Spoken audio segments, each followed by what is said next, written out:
está.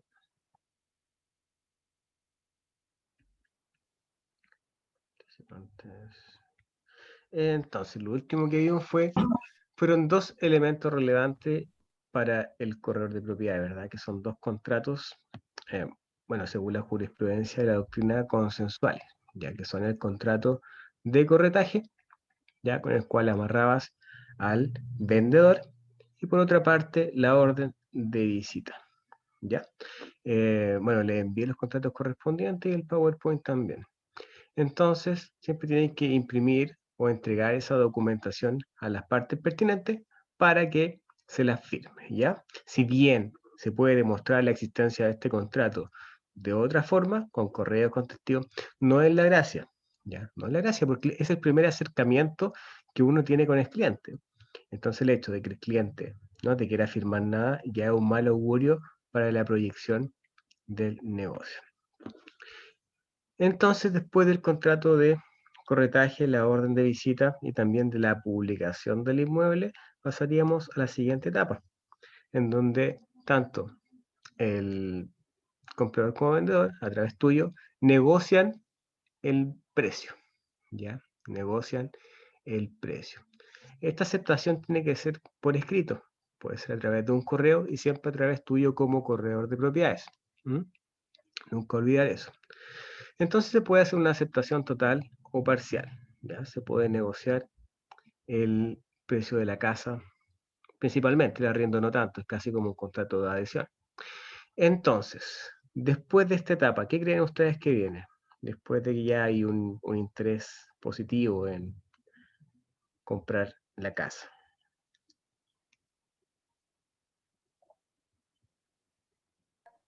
Eh, Captar al cliente. la promesa de compra-venta. Claro, como bien dice la compañera, lo que vendría ahora es la promesa de compraventa, ¿ya? La promesa de compraventa, entonces lo que vamos a ver hoy día, tanto en los PowerPoint como el documento en sí, le voy a mostrar una que ocupo yo. Entonces, vamos con la promesa de compraventa. Voy a correr la ventanita por acá. Se hace un poco difícil hablar de la promesa de compraventa sin antes esbozar elementos clave sobre la compraventa, que sería el contrato procedente. Es decir, uno hace la promesa de compraventa con miras a que se concrete el negocio, ¿ya? Esta promesa de compraventa se recomienda que sea antes de la tasación del inmueble, ¿ya? Porque entre el tiempo que te van a tasar la casa puede haber un arrepentimiento. Y desde ya les digo que una promesa de compraventa de palabra no tiene valor jurídico, ¿ya? No lo tiene. Es decir, la promesa de compraventa de un inmueble es el paso previo al contrato de compraventa, ¿ya? Es el paso previo, donde tiene que quedar todo bien estipuladito, todo bien clarito al respecto. Momentos de pago, momentos de entrega, comisiones, formas de pago, todo ese tipo de cosas, multas también, tiene que quedar desde ya puesto en el contrato de promesa de compraventa. Incluso la individualización del inmueble, ¿ya? Individualización ya con deslindes, si es posible. Según el Código Civil chileno, la compraventa, ya, no la promesa, la compraventa, es un contrato en que una de las partes se obliga a dar una cosa y la otra a pagarla en dinero. ¿Ya? Si no la pagara en dinero y la paga con otra cosa, sería una permuta. Entonces el contrato mutaría. Aquí ya se dice vender y esta comprar. El dinero que el comprador da por la cosa vendida se llama precio. ¿Ya? Eso se llama precio. Hay que hacer la distinción técnica también entre el precio y el valor. Ya el precio es siempre subjetivo y el valor es objetivo. Entonces, cuando va un tasador, tú no le preguntas cuál es el precio, tú le preguntas cuál es el valor. ¿Ya? Ese es el reconocimiento que el mercado hace del inmueble, el valor. En el caso de los bienes inmuebles, la ley exige que debe efectuarse por escritura pública. No puede haber una compraventa de un inmueble entonces que no sea por escritura pública. La omisión de este requisito implica que el acto no produce efectos ante el derecho, por lo tanto las partes ninguna obligación contraen. Siempre entonces por escritura pública las casas, no puede haber otra forma. Ojo acá, porque a veces me dicen, yo compré la casa y firmé ante el notario nomás, no inscribí nada. Ya, sí, normalmente cuando te dicen eso es porque compraron derechos. Los derechos sí se pueden hacer frente a un notario nada más. ¿Ya? Escrituras públicas. La escritura pública está definida en el artículo 403 del Código Orgánico de Tribunales como el instrumento público auténtico otorgado con las solemnidades legales que fija esta ley por el competente notario e incorporada en su protocolo o registro. Entonces, este artículo faculta al notario, le pide ciertos requisitos para que sea legalizada correctamente, protocolizada también. Cuando hablamos en su protocolo o registro público, es un librito básicamente. ¿Ya? Entonces el Código Orgánico de Tribunales, el artículo 403 y siguiente, va estableciendo lo que tiene que hacer el notario para que tenga validez esta escritura pública. La escritura pública no siempre va a ser una compraventa, ¿ya? La escritura pública es como, por decirlo así coloquialmente, es un estatus de un contrato, ya bien coloquialmente así, es el estatus, no es un tipo de contrato en específico. ¿Mm? Se puede hacer un arriendo por escritura pública, una promesa de compraventa, una compraventa. Entonces el contrato puede ir variando. Es la solemnidad de la escritura pública entonces, ¿ya? Es como un estatus.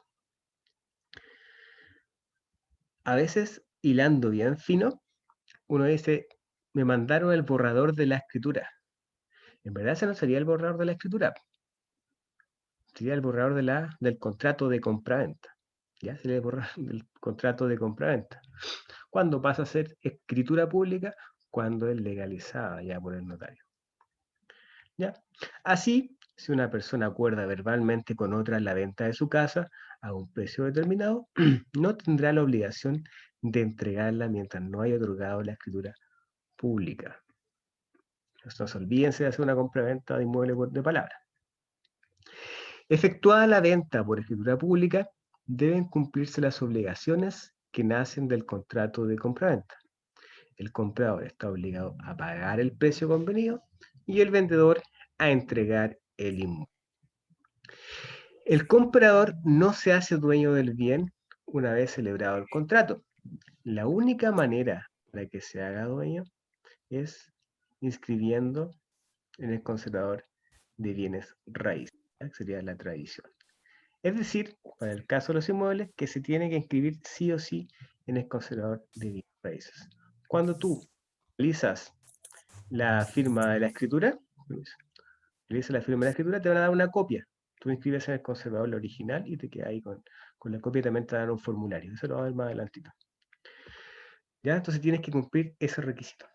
En otros países solamente con la escritura basta, pero en Chile no. ¿Ya? Ese proceso se divide en dos, por decirlo así. Tienes que firmar la escritura pública y además inscribir en el conservador de bienes raíces. Entonces, la promesa de compraventa. Si yo les pregunto en la prueba, ¿qué es la promesa de compraventa? La palabra clave sería precontrato. La promesa de compraventa, entonces, es un precontrato que obliga a las partes a realizar la compraventa en una fecha futura y deja establecidos los términos de la negociación y las multas o sanciones que se aplicarán si es que una de las dos partes no cumple con lo acordado. Entonces, siempre la promesa de compraventa tiene que tener una multa para que tenga carga y peso. ¿Sí, Joaquín? ¿Levantó la manito? Activa el micrófono. Claro, sí, sí. En todo caso, esa es la promesa de compraventa. Después, igual se puede corregir algunos puntos en la compraventa en sí, ¿no es cierto? Sí, se pueden corregir algunos puntos siempre que sea de común acuerdo. Incluso la misma promesa de compraventa se puede modificar. Se puede hacer otra promesa de compraventa dejando la anterior sin efecto, o se puede incorporar algo que se llama anexo, ¿ya? Donde se incluye algo que no estaba contemplado o se modifica algo que estaba contemplado ya en la promesa que firmaron. ¿ya? Se puede modificar entonces que sea de común acuerdo. ¿Sí, Michael? Profesor, disculpe, nombró que habían unas multas, sé que no se cumplía la promesa de venta. Sí, eso lo vamos a ver en unos minutitos más, ¿ya? Ah, ya, ok. El Vale, tema de las gracias. multas, que es súper importante también como pregunta su compañero, porque ¿de qué te sirve una promesa de compraventa si es que no tiene peso o no va a tener peso, ¿verdad? La promesa de compraventa puede ser por escritura privada o pública, o instrumento privado o público, ¿verdad? Aquí entonces entra en discusión este tema. Según dice el señor Pelayo Valenzuela, es socio de la oficina Allende y Compañía, abogado de la Universidad Católica, magíster en Administración de Empresas de la Universidad Adolfo Ibáñez. Esta pregunta es frecuente cuando se firma un contrato que admite la posibilidad de otorgarse por ambas modalidades. La promesa de compraventa entonces se puede hacer con ambas modalidades. Normalmente, la mayoría se inclina por los instrumentos privados en atención al bajo costo. Por lo mismo, las escrituras públicas implican una mayor solemnidad en su otorgamiento que un instrumento privado. Las primeras se deben firmar siempre en notaría, ya que el notario hace fe de la identidad de los otorgantes y el hecho de haberse otorgado el instrumento en esa fecha. Además, los originales firmados por los contratantes quedan en custodia del notario, que las otorgó por el periodo que dispone la ley y luego de ello pasan a custodia del archivero judicial competente. Lo que quiere decir entonces este abogado, en cierta forma, es que por escritura pública te da cierto resguardo, pero en la práctica te vas a tocar con cierto escollo, el valor extra que tiene, y además, al ser por escritura pública, te lleva un paso extra. Las personas lo único que quieren es firmar e irse rápido, no quieren entrar a notaría a hacer todo el proceso. ¿Qué es lo que se recomienda entonces? Que se fijen en el monto de la transacción. Si son casas de un valor estándar, por decirlo así, ¿ya? Hágalo solamente por instrumento privado. Si son casas que superan los 100 millones de pesos, 200 complejos deportivos, etcétera, quizás sí convenga hacerlo por escritura pública, ¿ya? Ahí eso queda a su criterio. Queda a su criterio. En cuanto a los requisitos de la promesa de compra-venta. Los requisitos de este precontrato son 4 y están establecidos en el artículo 1554 del Código Civil. ¿Ya? Entonces la promesa de compra-venta está tratada en el artículo 1554 del Código Civil. El primero de ellos es que la promesa conste por escrito. ¿Ya? Cuando hablamos de los requisitos, y son 4, claramente estamos en presencia de un contrato solemne. ¿Mm? En cuanto que si no se cumplen estos requisitos, el contrato no nace a la vida, no existe. Entonces hacer una promesa de compraventa de palabra no vale. ¿Mm? Una promesa que no tenga un plazo o una condición no vale. Entonces, primero que la promesa conste por escrito. El contrato prometido no sea de aquellos que las leyes declaran ineficaces. Les dejo ahí el link. Eso es algo netamente legal.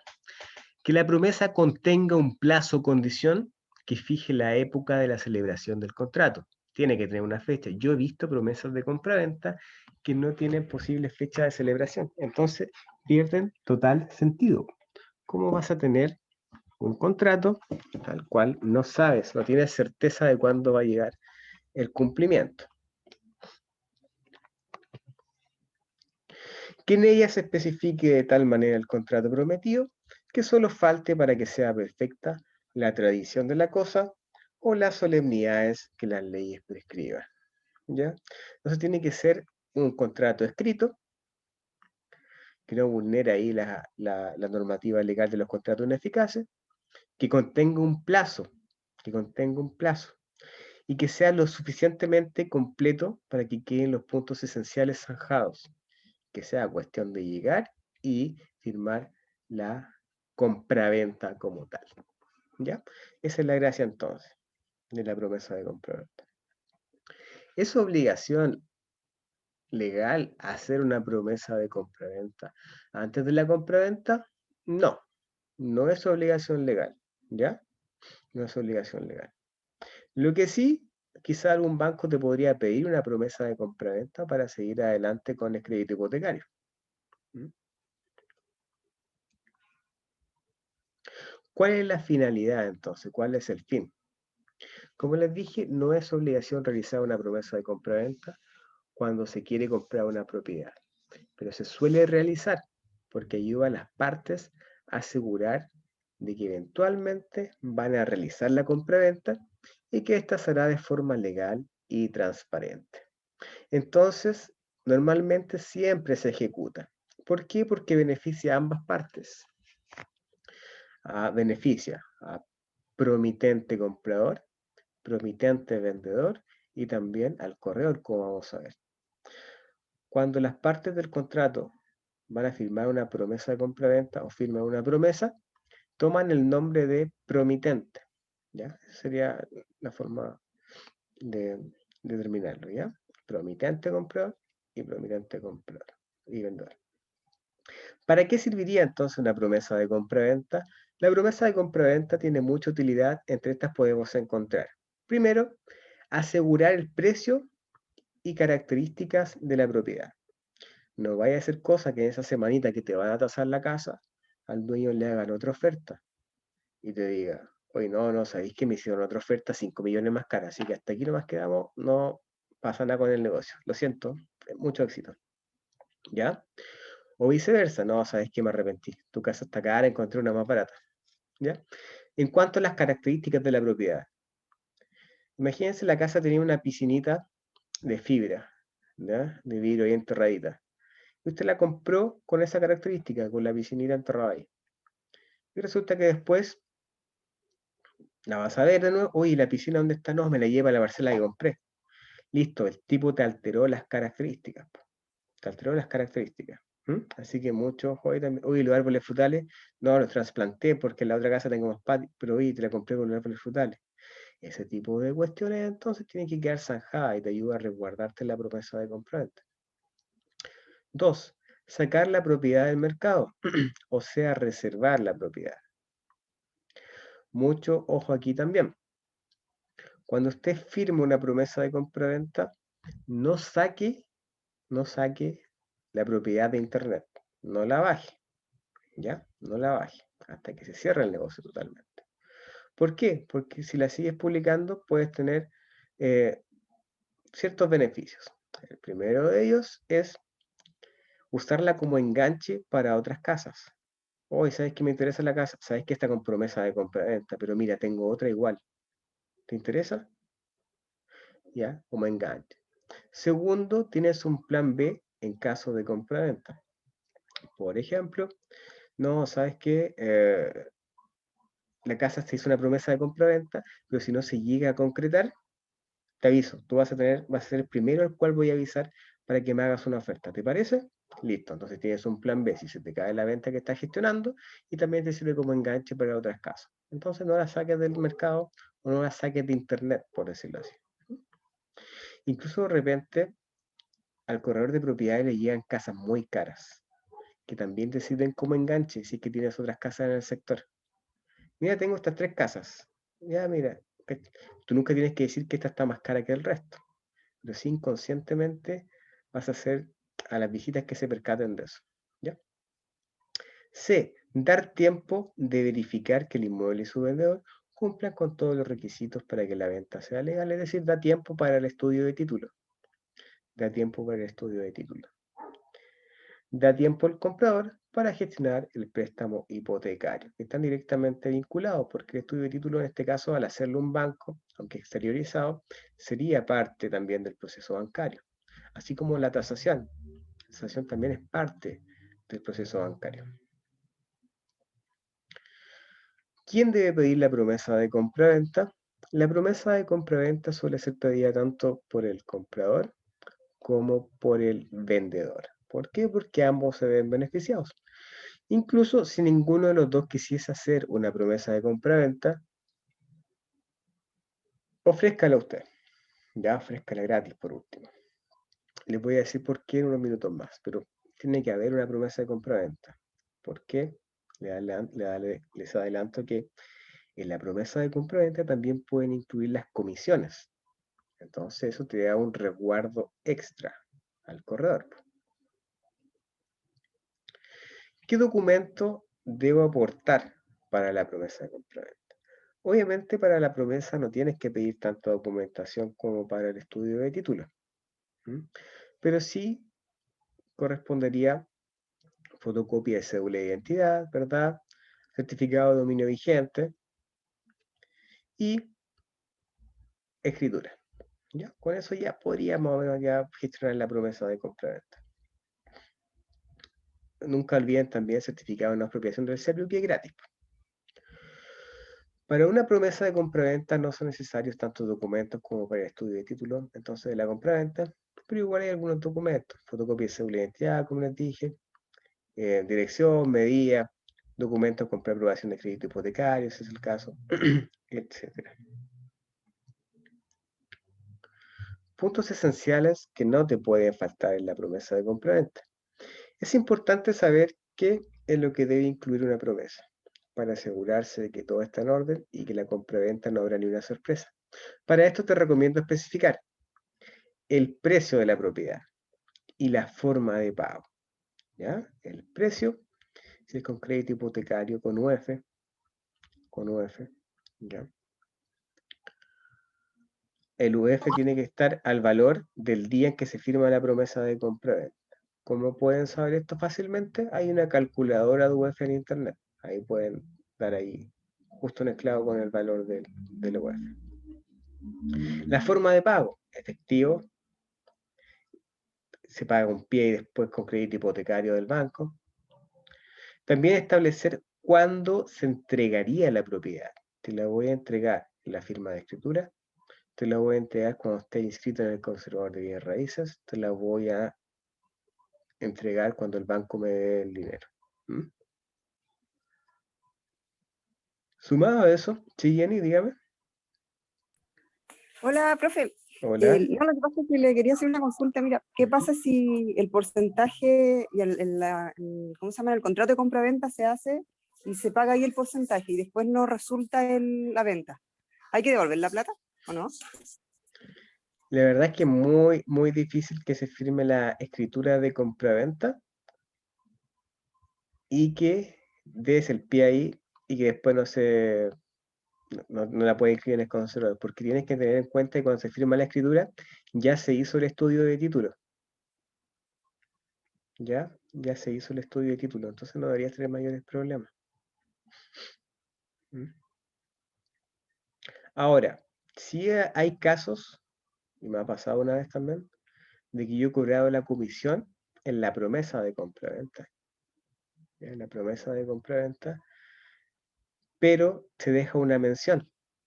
Cuando es cheque, se va a cobrar contra tasación. Es decir, antes de cobrar el cheque, yo me voy a percatar de que la tasación se ajusta al valor de venta.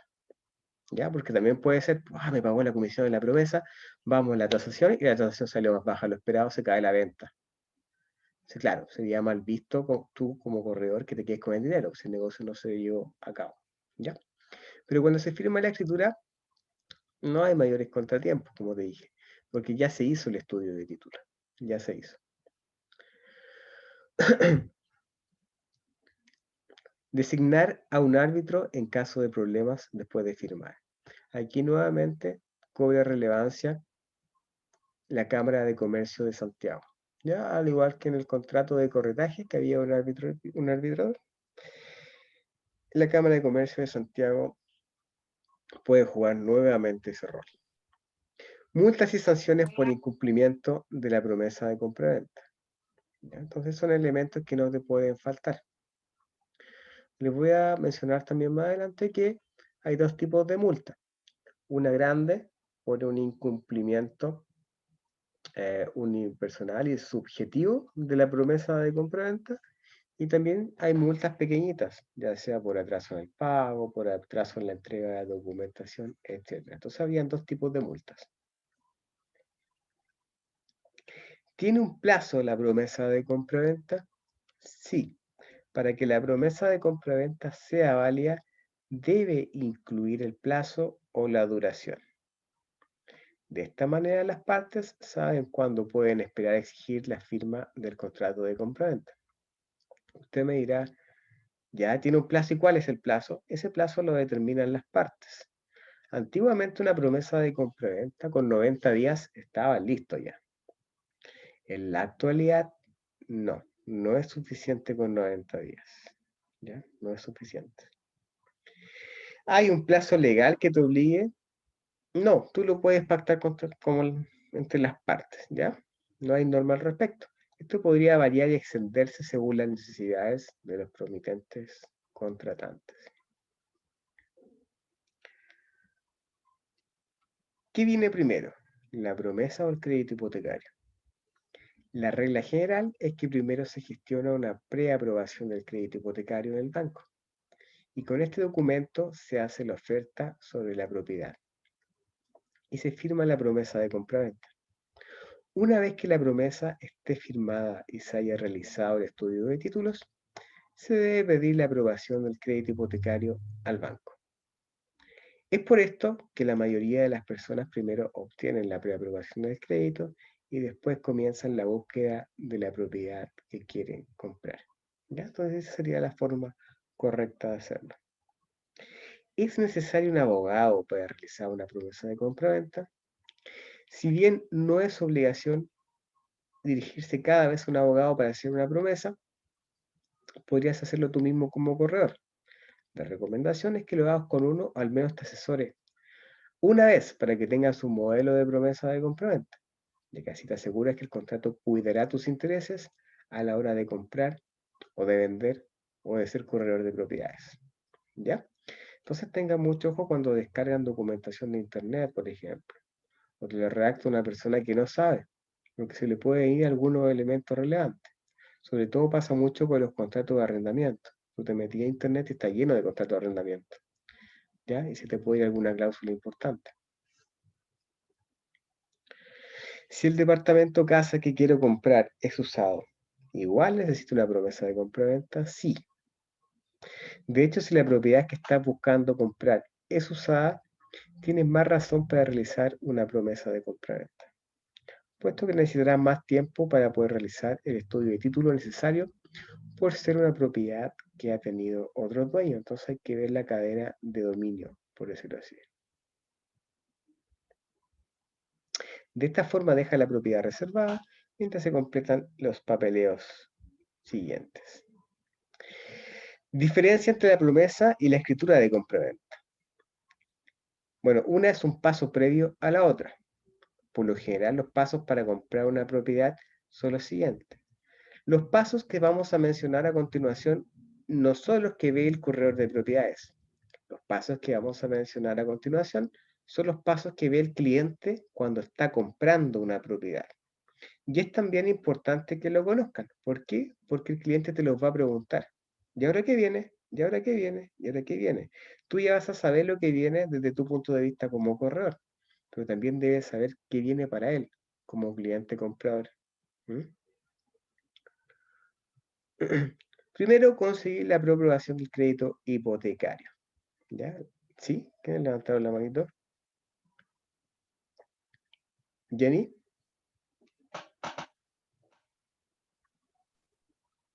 Yo la levanté también, Diego. Erika. Voy a hacer una consulta. Lo Dígame. que pasa es que hay otra cosa que hace el banco que se llama simulación de crédito. Ajá. ¿Eso viene antes de la preaprobación del crédito? Sí, tú no puedes ir, a ver, ¿cómo te digo? La simulación del crédito no ¿Ya? es requisito, no te da seguridad. No da seguridad eso. Porque Ya, de hecho ya. tú puedes simular un crédito en las páginas web. Y la misma página web te va a decir, los datos de aquí están sujetos a confirmación del ejecutivo correspondiente y evaluación de los antecedentes comerciales del cliente. Entonces, como, Ya. En el ya, fondo ya habría que decirle al cliente que tiene que hacer una preaprobación en el claro, banco primero, ¿ya? exactamente, Para sí, poder postular a la casa sí, o al exactamente. inmueble. Sí, una Ya. simulación no te da, ¿ya? No sirve. Ya, ok, Sí. gracias. Jenny, Jimena, que levantaron la manito.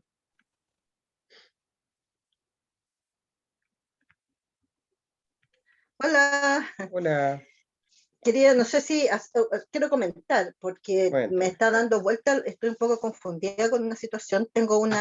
una prima que está vendiendo su casa. Esa Ya. casa tiene una ampliación. estaba a través de una corredora. Ya. La gente estaba súper interesada en la típica gente, los compradores, ¡ay, qué lindo! Aquí vamos a poner un macetero, aquí vamos a poner la pieza de la guagua. Los gallos estaban interesados. Y pidieron un crédito, pero ellos no sabían que el hipotecario no les daba el 100. La corredora no se lo informó. Y por otro lado, la corredora, cuando ya estaba todo listo, no se firmó promesa. Mis familiares estaban armando su mudanza ya para irse, qué sé yo. Y el banco le dice, oiga, pero esto no está regularizado la ampliación. Por lo tanto, todo se funó. Claro. Porque cuando ellos hablaron con la corredora, después le dijeron, no, pero es que yo he vendido casas sin regularizar. Lo encuentro como rarito, ¿no? Sí, sí, se pueden vender casas sin regularizar, en efectivo, por ejemplo, o con habitaciones que no están regularizadas. Pero tú tienes que saber que eso igual va a tener un impacto en el precio de la tasación. Ya tienes que saberlo de antemano y tienes que mencionarlo también al vendedor. Oye, ¿sabes qué? Pero estas dos piezas no están regularizadas. Vamos a tener pequeños problemitas con la tasación. ¿Ya? Ahora, también hay un deber del ejecutivo del banco explicar el proceso del crédito bancario. O sea, que una persona no sepa que no te pasan el 100%, ya también hay un error compartido. Supone que tú antes de pedir un crédito lo investigas también. Es que yo pienso, no sé, a lo mejor estoy equivocada. Uno como corredora, más o menos comprador, pienso yo que esta señora estaba un poquito apresurada, estaba media apurada. No le informó todos los detalles porque yo creo que mi percepción es que uno como corredor debería más o menos decirle al cliente, oye, mira, tienes el crédito bancario, qué sé yo, ¿cuánto te va a prestar el banco? Porque aquí esta niña puso primero sus ganas, ya casi súper improvisado, y le dicen que ella no tenía idea que lo del crédito bancario, no sabía cómo era un hipotecario.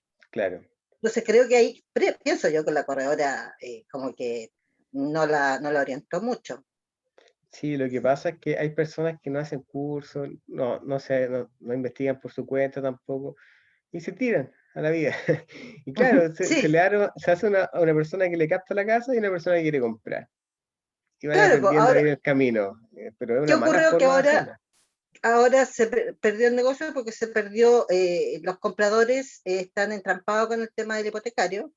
Y mis familiares decidieron no renovar el contrato con ella y ya esperar tomar otro corredor.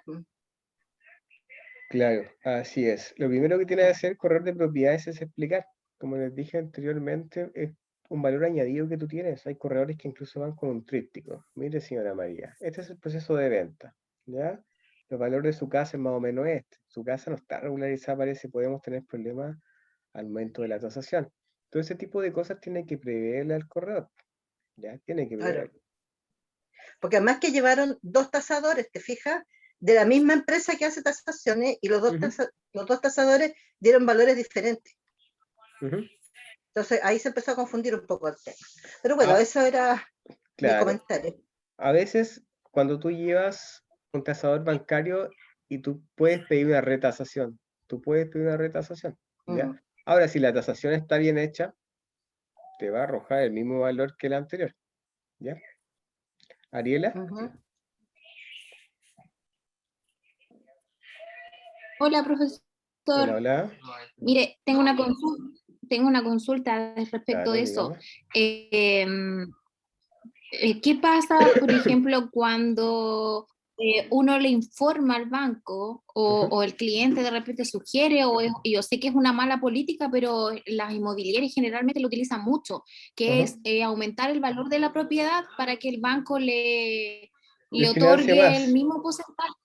Exacto, o sea, es como le financia un 80%, pero de una casa más cara. Entonces, como uno le aumenta el valor, finalmente le da como el 90 camuflado que llama uno. Ajá. Mira, cuando es, por ejemplo, una constructora, quizás se te haría más fácil inflar el precio, porque tienes hartas casas parecidas. Pero cuando son corredores del banco, generalmente son corredores que se mueven en una comuna específica, entonces conocen los valores. Incluso me ha pasado que hay tasadores que han entrado a una casa y me han dicho, pero igual a la de al lado, la de al lado la tasamos nosotros. Fotitos para acá, para allá y chao. Y sacan todas las medidas y los valores de la otra casa. Entonces ahí resulta un poco complicado engañar al tasador también. Ahora, existe como una especie de trampa, como bien dices tú, ¿ya? De hecho, un amigo que trabaja en una comuna específica me dijo, ¿sabéis qué? Yo tengo 20 casas en una misma villa, sector. Y cuando va el tasador, como son mías, yo le subo las publicaciones porque el tasador va a ver las publicaciones de internet. Se las subo 10 millones para que me dé más plata al banco, ¿ya? Ahora, si una tasación está bien realizada, no te va a resultar esto, ¿ya? No te va a resultar, aunque las partes lo acuerden, no te va a resultar, ¿ya? Ahora, lo que sí podrías hacer si la tasación sale más bajo es pedir un crédito complementario. Un crédito complementario, ¿sabes qué? Voy a pedir otro crédito que me cubra un poco la diferencia para amortizar, ¿ya? Eso es lo que podría ocurrir. Profe, ¿y los créditos paralelos? O sea, por ejemplo, pido el hipotecario con un banco y el crédito, no sé, pues ya con Banco Estable hipotecario y con BCI el consumo para el pie. Ahí, Claro. ahí de repente a mí se me confunde porque me quedo enferma del colon por el tema de que no se tienen que cruzar. ¿Cuánto es como la fecha y eso? Y hay, no sé, alguna sugerencia o algo ahí como Mira, en de ese hecho, tema. de hecho, a veces el mismo banco te ofrece un crédito complementario, pero como tú bien dices, cuando tú pides un crédito no se ve reflejado financieramente al tiro en tu historial. De hecho, hay personas que piden, permiso, los voy a silenciar. Hay personas que piden multicrédito, que con sus antecedentes van y han pedido hipotecario en diferentes bancos al mismo tiempo.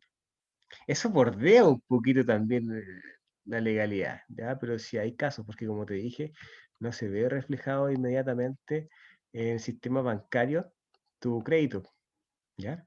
Hay personas que pueden hacer eso. Sí. De Janet, hecho, a mí me ¿sí? pasó.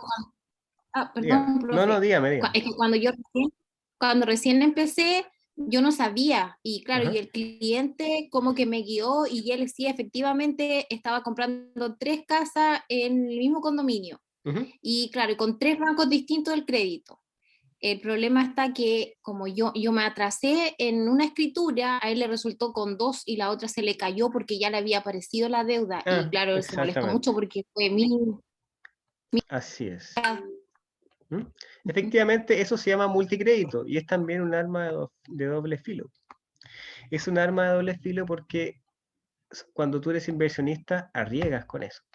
Imagínate hacer eso en la actualidad, endeudarte con 3 bancos diferentes, comprarte 3 casas para arrendarlas, y hay una vacancia tremenda. Uno cuando arrenda una casa, la compra para arrendar, dice, esta cuestión se paga sola. Imagínate estar ahí acogotado con 3 casas que no se están pagando nada sola, porque tienes que pagarle al banco mensualmente la cuota de 3 casas. Entonces, es un arma de doble filo. Ya lo es. De hecho, les sorprendería las veces, hay personas que como de alguna forma, no sé, mienten, no sé, y logran que les den un crédito hipotecario para casas a las cuales su economía no está lista. Yo conozco, por ejemplo, conocí un caso de una chica que era peluquera, ¿ya? Era peluquera. Y su marido era maestro. De repente trabajaba, de repente no. Y compraba una casa de casi 90 millones de pesos. Yo les preguntaba y me decían, no, es que un amigo nos ayudó. Lo que pasó con esa casa que después alcanzaron a vivir 4 meses y no les dio para pagar y tuvieron que arrendarla al tiro. ¿Mm? Entonces también ocurre eso con las personas. A veces el chileno no sabe hasta dónde puede endeudarse. No tomamos conciencia de eso. No tomamos conciencia de eso. Janet creo que había adelantado la manito también. ¿Sí? Dígame. Yo iba a hacer una acotación pequeña con respecto a los preaprobados. Por ejemplo, a mí me pasó una vez también en la inmobiliaria que una persona llegó con un preaprobado, que eso que uno saca se los da el banco así como en la pantalla, así como, pero no había llevado sus antecedentes al banco para la preaprobación. Esa es la simulación, como dijo la compañera. Entonces yo le dije, no, si salía ahí preaprobado, así como un preaprobado, pero lleva tus papeles. Eso estoy hablando hace como 5 años, 6 años. Entonces, yo insistí con el cliente, le dije, este no es un preaprobado, le dije, porque usted tiene que llevar sus antecedentes y recién le van a dar la preaprobación. aprobación, esta es así como una mera, ¿cómo se llama? Oferta. Propaganda. Y él insistió, Claro, insistió, ya, hizo la reserva. Claro, él reservó, y se supone que en 21 días tenía que firmar promesa de compra, y él insistía. Yo le dije, lleve sus papeles y tráiganme un preaprobado como corresponde. La casa le entregaban como a un año después. Y pasó que no se lo dieron, y él había firmado promesa. Entonces después lo que él quería era que se le devolviera el dinero de la reserva y la promesa. En las inmobiliarias, no sé si en todas, no se devuelve el dinero una vez firmada promesa, y eran como 700.000 pesos. Exactamente. Y yo le hice, entonces que tengan cuidado cuando los clientes le llevan así como un preaprobado, pero tiene que llevar sus papeles no, esos son esos que sacan se los envían como al cliente, así para que, pero el preaprobado no tiene, es como está sujeto a una aprobación, pero bueno, cuando la persona ya vaya a hacer el cierre de la compra. Exactamente. Esa es más que nada la acotación. Estamos hablando, que es lo que a mí me pasó. Como bien dice Janet, estamos hablando de documentos diferentes, ¿ya? El preaprobado de REAL, por decirlo así, que te entrega el banco una certificación correspondiente, y está la oferta también que te llega al correo. Tienes un crédito de consumo preaprobado sujeto a la evaluación de tus antecedentes comerciales. Eso no, no validaría, entonces aquí no aplicaría. ¿Ya? Michael. O Michel, o Michael, ¿cómo le digo? Michael, ya. Profe, me recuerdo que en algún momento usted dijo cuál era el monto que se cancelaba por el tema de la promesa. Me parece que el monto que queda no cubierto por el crédito hipotecario, ¿no? No, te estás confundiendo, mira. Cuando hay dos montos, estamos en la promesa, la multa, por decirlo así, que es un monto, y la diferencia del crédito hipotecario, ¿ya? La diferencia se suele pagar en la firma de escritura, que correspondería al 20%. Lo que pasa es que cada banco está sujeto a sus propias condiciones. Ahora, coincidentemente, comillas, todos los bancos actualmente están pasando del 80% en promedio, ¿ya? Del valor total de la casa. Vamos a ver también la tasación, les voy a mostrar algunas para que vean en qué se pueden basar. Ariela. Complementando un poquito lo que dijo la compañera Janet, sí, por ejemplo, hay bancos que le mandan a uno una carta, y la carta dice preaprobada, no es una simulación. Y claro, o sea, lo que uno tiene que hacer, esa carta sí sirve, pero uno tiene que tener, por ejemplo, un ejecutivo para que le pueda validar. Y ahí el cliente, en el caso que no sea cliente del banco, se hace cliente y tiene que utilizar los productos, porque también pasa que, claro, los bancos, para captar a los clientes, le dan el preaprobado, lo hacen cliente, pero después el cliente, ¿qué hace? No utiliza los productos, y cuando tienen que cruzar el crédito y ver el aprobado para ya comprar la propiedad, el banco no le da nada porque no tiene antecedentes del cliente, porque él no usó los productos, o sea, no utilizó la cuenta, no depositó su renta ahí, tampoco utilizó las tarjetas, y eso tampoco sirve. Entonces, igual es súper importante que cuando uno tiene proyectos que son como a largo plazo, y por ejemplo, generalmente pasa con los proyectos en verde, que claro, sí, la preaprobación sirve, pero igual hay que ahí estar como dando vueltas y en el fondo cateteando al cliente: oye, cargaste tu renumeración, oye, pero utiliza la cuenta para que el banco tenga antecedentes tuyos, comerciales, compra algo, paga, porque me ha pasado un montón, que después cuando, no, pero si yo guardé los productos y nunca los ocupé, ya listo, jodió con el banco no le va a dar el aprobado porque no tiene cómo ver hacerse el perfil de cliente. Claro, y ahora, aún más grave que eso, estas cuestiones caducan. Entonces están sujetas a una fecha límite, tanto la oferta como el preaprobado. Entonces, imagínense, te lo tengo preaprobado, dejáis pasar unos meses, después vaya ahí a aplicarle y no podéis. ¿Ya? También es un problema, estas cuestiones caducan. Muchas gracias, Ariela, también por tu participación. Ya, señores, entonces, como le iba diciendo, desde el punto de vista del cliente, conseguir la preaprobación de crédito, la real, la verdadera, por decirlo así. Después, buscar la propiedad, ¿ya? Buscar la propiedad. Encontrar la propiedad, realizar la firma de promesa, encargar la redacción de un estudio de título, ver tema de aprobación definitiva del crédito. Si todo está en orden con el estudio de título, se firma el contrato de compraventa, se registra el contrato de compraventa en el conservador, y después que está registrado en el conservador, el otro banco te pasa el valedista ahí con el valor correspondiente. Como podemos ver, en estos pasos la promesa de compraventa es de los primeros pasos que se realiza para llegar a la escritura, desde el punto de vista del comprador. ¿Ya? El corredor empezó mucho antes de esto. Es por esto que la promesa de compraventa es un paso que comienza a preparar el camino para realizar la promesa e inscribirla en el conservador de bienes raíces. Ahora, con lo que venía ahí Michael preguntando respecto a la multa al principio de la clase. Existen diferentes formas de incumplimiento, porque la multa está relacionada con un incumplimiento, ¿verdad? Si bien la promesa de compraventa es para garantizar que pasado cierto tiempo o cumplida la condición que se esperaba, se realizará la compraventa de la propiedad, puede pasar que por distintos motivos se incumpla la promesa y no se llegue a la compra efectiva de la propiedad. Entonces tenemos dos tipos de incumplimiento. El primero de ellos es incumplimiento sin motivo justificado. Incumplimiento sin motivo justificado.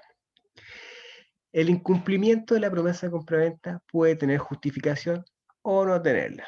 En el caso de que no tenga justificación y sea una decisión arbitraria de una de las partes perjudicada, la parte perjudicada podrá pedir a los tribunales el cumplimiento forzado del contrato, incluso exigir la indemnización correspondiente. O si se dejó un cheque en garantía con la multa, porque se puede dejar un cheque con instrucción notarial con un valor de la multa. ¿Ya? Se puede dejar para concretar ahí más fácilmente. Se puede cobrar. Entonces, cuando hablamos de incumplimiento sin motivo justificado, nos referimos a casos como los siguientes. Estos casos son meros ejemplos, puede haber otros. Cuando el comprador decide comprar otra vivienda que le gusta más. No, sabes que ya me gustó otra casa, dejémonos hasta acá nomás, encontré otra mejor. Ya, ahí se aplicaría la multa. Y no la que estipula el contrato. Cuando el vendedor decide venderle la propiedad a otra persona porque la conoce de antes. No, sabes que se la vendí a mi hermano, que la quería. Ya, sorry, disculpa. Ahí aplica entonces el pago de la multa. Estos son algunos ejemplos de incumplimiento arbitrario por una de las partes. Como se adelantó también, se puede dejar esta multa con instrucción notarial. ¿Ya? Se puede dejar esta multa con un chequecito con instrucción notarial. En caso de incumplimiento, lo cobras. Incumplimiento por fuerza mayor. Puede ser que el incumplimiento de la promesa de compraventa se dé por motivos justificados. Eso sería que se incumpla por fuerza mayor. Algunos ejemplos de incumplimiento por fuerza mayor son que el comprador no obtenga el crédito hipotecario, entendiendo que la tasación es parte del crédito hipotecario. Podríamos suponer que la tasación es considerablemente más baja de lo esperado. Si la tasación es mucho más baja de lo esperado, se podría dejar sin efecto la promesa, ya sin aplicar entonces el cobro de la multa. Se podría, queda a voluntad de las partes. Que el comprador o vendedor se enferme y esto lo deje incapaz de realizar la venta o compra. Incluso que muera, que fallezca, también se podría dejar sin efecto la promesa de compraventa por motivos obvios. Que la casa se destruya por caso fortuito o fuerza mayor. Se destruya total o parcialmente. Se quemó la casa, puras cenizas. Un aluvión arrasó con 2 de las 4 piezas. Se modificó, entonces la estructura de la casa no se puede comprar. ¿Ya? También puede ocurrir esto. En estos casos se puede entender que la compraventa no podrá llevarse a cabo por motivos que no pueden ser controlados, por lo que en estos casos se suele conversar entre las partes y se decide si dejar sin efecto la promesa o dar una extensión de la promesa para poner documentos en orden, si es que el caso concreto lo amerita. Ahora, respecto al monto de la multa, no hay normativa al respecto. ¿Ya? No hay normativa al respecto. Hay algunos que cobran un porcentaje del pie y hay otros que cobran un porcentaje del valor total de la casa. Incluso hay quienes cobran un monto cerrado, ya 2 millones de multa, 1 millón de multa. ¿Ya? Entonces es súper variable eso. Por lo general, la promesa de compraventa incluye una multa que va entre el 10 al 20% del valor del inmueble en caso de desistimiento sin motivo justificado. Normalmente yo aplico el 10%. Esto quiere decir que al momento de firmar la promesa de compraventa, el comprador deja en notaría un cheque a nombre del vendedor por el porcentaje de la multa y el vendedor deja en notaría un cheque a nombre del comprador por el mismo porcentaje. Esto es lo que debería ocurrir de manual, por decirlo así. Que se deje un cheque en notaría con instrucción notarial. Ahora, te puedes topar con ciertos problemas, como por ejemplo, que no tengan solvencia económica, principalmente el vendedor, porque por algo está vendiendo la casa. ¿Ya? No va a tener liquidez instantánea, por decirlo así. Tampoco correspondería que una de las partes deje un cheque y la otra no. ¿Por qué? Porque se podía pensar que alguna estafa o algo por el estilo. Entonces se podría dejar un cheque. Ahora, si bien la multa en caso de incumplimiento es necesaria, también es necesario establecer multas menores para incumplimientos menores, como atrasos en los plazos de entrega, atrasos también en la entrega de documentación, entre otros. Estos incumplimientos, al ser menores, no se puede multar con una suma tan grande como el 10 o el 20% del pie o el valor total. Por lo tanto, se pueden poner multas menores, una UF, una OTM, 15.000 pesos, ¿ya? Por día de atraso. Por ejemplo, me tenías que entregar la casa dentro de los 10 días siguientes a que el banco me pasara el dinero. Y te empieza a atrasar, atrasar, atrasar. Bueno, en esos casos se podría aplicar una multa pequeña, ya 15.000 pesos por día. ¿Puedo prorrogar la promesa de compraventa? Sí. En algunos casos podría existir el extender el tiempo establecido de la promesa de compraventa. Estos casos suelen ser cuando los documentos entregados y revisados en el estudio de título no se encuentran en orden y hay que resolver algún tema. O netamente porque, no sé, hay un estallido social y los bancos funcionan hasta las 2 de la tarde. Eso también te produce un atraso. Si el comprador y el vendedor están de acuerdo, podrán pactar una extensión a la promesa para poder arreglar los temas pendientes. ¿Ya? Incluso te podría decir una persona, no, ¿sabes qué? Es que estoy vendiendo mi casa y la vendí en efectivo. Entonces, cuando el tipo me pague, yo te voy a comprar esta también en efectivo. ¿Ya? Entonces también se puede ir ampliando el plazo. Aún no me pagan, chuta, ya, pero ya venció la promesa, ya. Pero el próximo mes sí. Entonces aumentas el plazo correspondiente. Podría darse eso también. La promesa de compraventa, entonces, como podrían intuir, es aplicable tanto a venta en efectivo como a venta con crédito hipotecario. Ahora, vamos a llevar esto a la práctica. ¿Ariela levantó la manito de nuevo o se le quedó levantada adelante?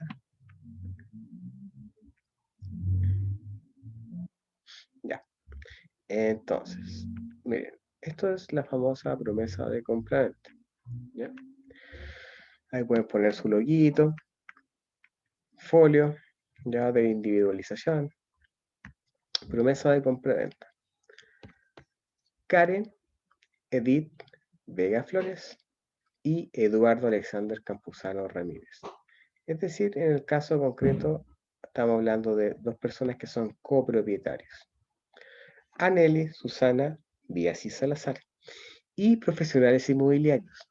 Entonces, lo primero que tenemos que hacer hincapié acá es que se incluyó al corredor de propiedades en la promesa de compraventa como parte relevante. Entonces comenzamos en Santiago de Chile a 30 de abril de la fecha. Comparecen por una parte, doña, ya individualizada entonces, estado civil, nacionalidad, ocupación. Y Alexander entonces, Campuzano Ramírez, ellos son promitentes vendedores. Y por otra parte, doña Nelly, lo mismo individualizada, con su dirección correspondiente, promitente compradora. Y aquí entra en juego su parte. Y la empresa Ustedes deberían cambiar esto. Y el corredor tanto, o el corretaje inmobiliario, ¿ya? Y se incluyen ustedes. Don Diego Cabezas, individualizado, domiciliado en, ¿ya? Y así se incluyen ustedes en parte del contrato. Vamos a ver próximamente por qué cobra relevancia esto. Lo primero, doña Karen Edith Vega Flores y don Eduardo Alexander son dueños del departamento y aquí empieza la individualización. ¿De dónde ustedes sacan esta individualización? De la escritura. ¿Ya? De la escritura. Y se ponen los deslindes. Los deslindes salen ahí en la escritura. ¿Cómo determinar cuáles son los deslindes? Porque lo va a decir textual. Limita al norte, limita al sur, con el condominio, con el polígono. Aquí es súper fácil equivocarse. Así que pongan mucha atención cuando transcriban esto. ¿Ya? Entonces, doña Karen Edith Vega Flores y Eduardo venden a doña Nelly Susana, quien promete comprar y aceptar para sí el inmueble singularizado en la cláusula primera del presente contrato. Tercero, el precio. El precio total de la compraventa prometida es la suma de, y aquí el precio está en UF, que se pagará de la forma de pago entonces, por una parte al contado, al momento de la firma de escritura, y lo restante con un crédito hipotecario de la plaza. Cuando decimos crédito hipotecario de la plaza, es crédito hipotecario del banco, ¿ya? Dicho con unas palabras más doctas. El inmueble singularizado en la cláusula primera se venderá como especie cuerpo cierto en el estado en que actualmente se encuentra, ya para que no exista modificación alguna. El que es conocido por el promitente comprador. Quinto, plazo de suscripción y entrega. Y aquí hay una especie de forma de reacción que permite que se amplíe automáticamente la promesa de compraventa. El plazo para suscribir la escritura de compraventa definitiva será de 120 días. ¿Ya? Entonces tenemos como base 120 días corridos, contados de la fecha del presente instrumento. Y aquí está la parte que amplía automáticamente, los cuales serán automáticamente ampliados por 45 días más. Automáticamente ampliados por 45 días más. En caso de atascamiento procesal con alguna entidad bancaria, es decir, si el banco se demora mucho, chuta, la promesa te da más plazo automáticamente. U otra externa a profesionales inmobiliarios, que debería decir externa al corredor de propiedades o al corretaje inmobiliario. La entrega material del inmueble, objeto del presente contrato, se realizará de la siguiente forma. Aquí las partes no se ponían de acuerdo, entonces les di dos opciones. Ustedes pueden poner cualquiera de estas o ambas. Primero, habiéndose firmado la escritura de compraventa previo pago en vale la vista de un porcentaje del monto total del precio de compraventa. Entonces, en la firma de escritura, pagado el pie. O habiéndose inscrito la propiedad a nombre del promitente comprador, libre de todo ocupante, una vez realizado el pago a los vendedores por parte de la entidad bancaria de la compradora, y con todas sus cuentas, servicios, aseo y contribuciones al día. ¿Ya? Entonces puede ser de esas dos formas. Tú puedes entregar la casa en la firma de escritura o la inscripción en conservador de bienes raíces cuando ya el banco te pagó todo. La entrega deberá efectuarse dentro de los 5 días corridos siguientes a la fecha que se contempla las condiciones precedentes. El retraso en la entrega material te equivale a una multa de 1 unidad de fomento por día de atraso. Aquí está la multa pequeña entonces que les comentaba anteriormente. Sexto, las partes declaran y reconocen ambas partes y aquí entra en juego usted. Por eso es importante tener una promesa que recuerda al corredor de propiedades. Las partes declaran y reconocen y aceptan la prestación de los servicios del corredor. Para ello, la parte promitente compradora paga la suma de 1.860.000 mediante cheque y o transferencia cuyo cobro o pago estará sujeto a tasación. ¿ya? Por lo que les dije anteriormente, si la tasación resulta más baja, no tienen que devolver la plata en sí. Entonces, ese pago está sujeto a tasación. ¿Ya? Esperemos cómo sale la tasación y me va a ir la comisión. Este es el mejor de los casos. Tienes que trabajar al cliente, convencerlo para que quiera pagarte realmente tu comisión en la promesa de compraventa. Y ahí tienes que echar entonces en juego todas tus habilidades comunicacionales de convencimiento. Y por otra parte, los promitentes vendedores cancelan. Si se dan cuenta, una está en UF y la otra está en pesos. Como esa se va a pagar inmediatamente la firma de promesa, está en pesos. Y esta, como se va a pagar a futuro, está en UF. ¿Ya? Dice IVA incluido. IVA incluido porque es una empresa y la empresa le está cobrando el IVA aquí al cliente. Séptimo, obligaciones de los contratantes. La promitente compradora se obliga a contar con un crédito hipotecario aprobado. El pie y la comisión también. Mencionar siempre eso. ¿Ya? El pie y la comisión. La compra del inmueble se realiza a través de una entidad bancaria. En caso de que la adquisición sea en efectivo, se obliga a pagar los gastos operacionales tales como estudio de títulos, notaría y conservador de bienes raíces. En contraposición, los promitentes vendedores se obligan a tener las cuentas de la propiedad al día. Ya cuando tú vendes una propiedad, tienes que entregarla con todo saneado, gastos comunes, luz, agua, basura, etc.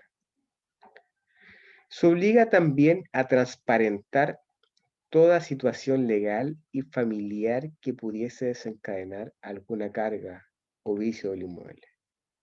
No, que sabéis que el juzgado de familia la decretó bien familiar. No, que sabéis que tengo un usufructo. Todo ese tipo de cosas tiene que decirte obligatoriamente la contraparte. El corredor de propiedades tiene la obligación de prestar los servicios de mediación, asesoramiento y gestión referente a la transacción inmobiliaria. Todo esto manteniendo total transparencia e imparcialidad, entonces. ¿Ya? Importante la imparcialidad. Y o hasta la inscripción del conservador cuando es compraventa y la entrega de las llaves cuando es arriendo. Octavo, sanción por incumplimiento. En caso de que cualquiera de las partes no concurra a suscribir la escritura de compraventa definitiva dentro del plazo establecido, aquí bajamos entonces rápidamente, en consecuencia la falta de concurrencia de la promitente compradora y o los promitentes vendedores o también de su cónyuge, ¿ya? Porque a veces tienen que firmar ambos, o persona que requiera autorizar la venta, constituirá retractación. Es decir, si tú firmas, pero tu esposa también tiene que firmar o esposo y no va, también tiene que pagar la multa. Entonces, una pena o evaluación convencional y anticipada equivalente a la suma de 9 millones. Entonces aquí se cobró el 10% del valor total de la casa. Ese 10% correspondía a 9 millones. ¿Cómo se reparte? 1:3. Usted mira cómo se reparte. Claro, porque aquí yo decido incorporar también al corredor de propiedades en caso de incumplimiento. Si ustedes sacan una promesa de compraventa de otro lado, no le va a tocar ningún dinero al corredor. Esa es la gracia de esta promesa. Que se divide de la siguiente forma. 6 millones a la parte que dé cumplimiento, ¿ya? Y 3 millones al corretaje inmobiliario o al corredor. Igual pena se aplicará en caso de falsificación o distorsión de información dada de forma escrita o verbal por alguna de las partes contratantes. Entonces, esta es una cláusula bastante buena que resguarda al corredor de propiedades. Mira, la multa no es toda para ti. Me toca también un porcentaje de esa a mí como corredor de propiedades. ¿Ya?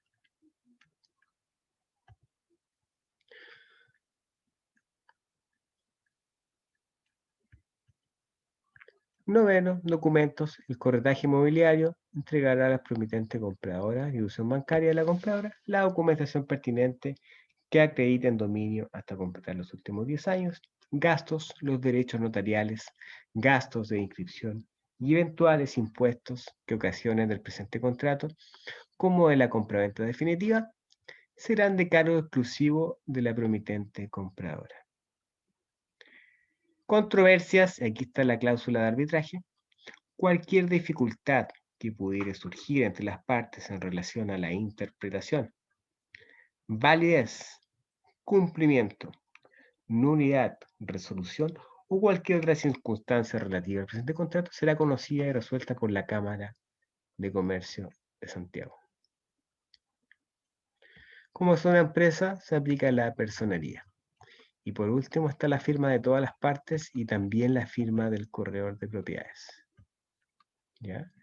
Esta sería entonces una promesa de compraventa robusta que resguardaría al corredor de propiedades y también a las partes. ¿Ya? ¿Hasta acá hay alguna pregunta respecto a la promesa de compraventa?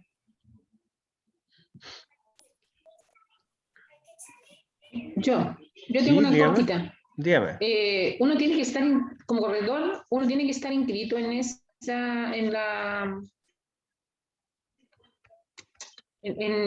que vendría a ser el del arbitraje. El último, se me olvidó el término. Cámara de Comercio. ¿La Cámara de Comercio es usted? Sí, uno debe estar inscrito ahí como corredor para que ellos fueran, No. Si yo necesitase hacer un arbitraje. No, no necesita estar inscrito ahí como corredor. Ya no necesita.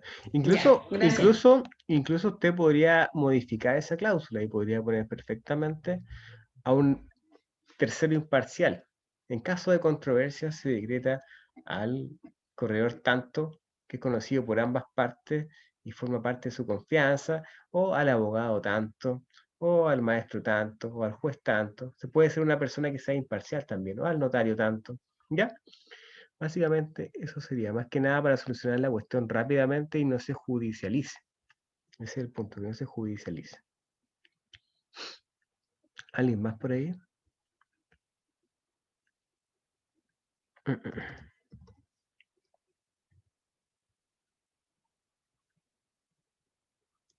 Dudas al respecto. Ya, entonces vamos a dejar esbozado el próximo tema de la próxima semana. A ver. Entonces, después de la promesa de compraventa, vendría la tasación. Vendría la tasación. Respecto a la tasación, vamos a pasar un PowerPoint que no es muy largo, pero la tasación da para mucho.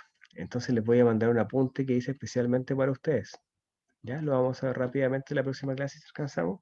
Y ahora vamos a adelantar un poco el PowerPoint. El PowerPoint es como el resumen, es como lo mínimo que tienen que saber. ¿Ya? Y el apunte ya es como más profundizado el tema, más profundo. Respecto a la tasación. ¿Qué es una tasación? La tasación es el proceso de estimar el valor, como ya se ha dicho en varias ocasiones. Determinar el valor.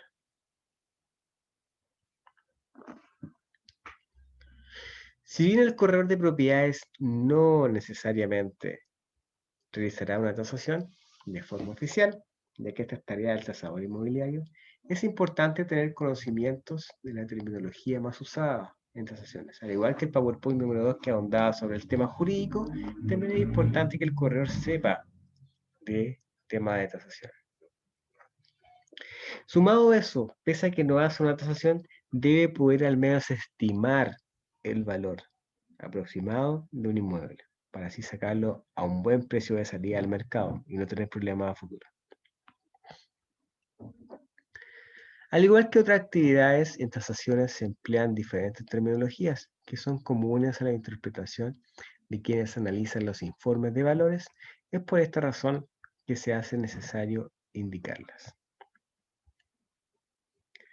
Se habla del enfoque comparativo o de mercado. Enfoque comparativo o de mercado. Método de tasación que determina el valor de un inmueble mediante el análisis comparativo entre inmuebles similares. utilizando estadísticas sistematizadas de valores de transferencia y o de ofertas del mercado inmobiliario. En general, las normas internacionales de tasaciones recomiendan el uso preferente del enfoque comparativo para determinar el valor de mercado de un inmueble, limitando el uso de los enfoques de costo de reposición y o de reemplazo a situaciones en que no es aplicable el enfoque comparativo. Entonces, la tasación que te va a hacer el banco va a ser un enfoque comparativo o de mercado. ¿Ya? Así normalmente se hace. Ahora, también existen otros tipos de formas de tasar. Vamos a ver a continuación. Porque a veces tú no tienes con qué comparar. Entonces tienes que aplicar o costo de reposición, ¿verdad? Otras. Enfoque de costo. Metodología de tasación que te determina el valor de una edificación a partir de sus costos de reposición o reemplazo. Se denomina valor de reposición de un bien material usado al importe monetario que debería pagar por su adquisición. ¿Cuánto cuesta los materiales, por ejemplo? Este importe está siempre sujeto a la antigüedad del bien y su estado de desgaste o conservación y a la ley de la oferta y la demanda. ¿Bien? Ahora, esto la estamos viendo en teoría, pero en la práctica estos son hartos numeritos. Como les digo, esto es lo más básico que quiero que aprendan. Y si nos queda tiempito, vamos a profundizar en el apunte de tasación más largo. Enfoque de valor residual. Método de tasación que determina el valor de una parte de un inmueble, habitualmente el suelo, descontando del valor de mercado del inmueble el costo de las edificaciones y de las obras complementarias. Entonces saca el valor del suelo. Te descuenta los materiales, te descuenta la casita y te deja solamente el suelo. Cuando usted me dice, ¿a cuánto está el metro cuadrado? Cuando me dice eso, ¿cuánto está el metro cuadrado? Puede llegar a eso un enfoque residual, a través de un enfoque residual. Se aplica cuando no se dispone también de referencias directas de valores del suelo en el mercado inmobiliario. ¿Ya?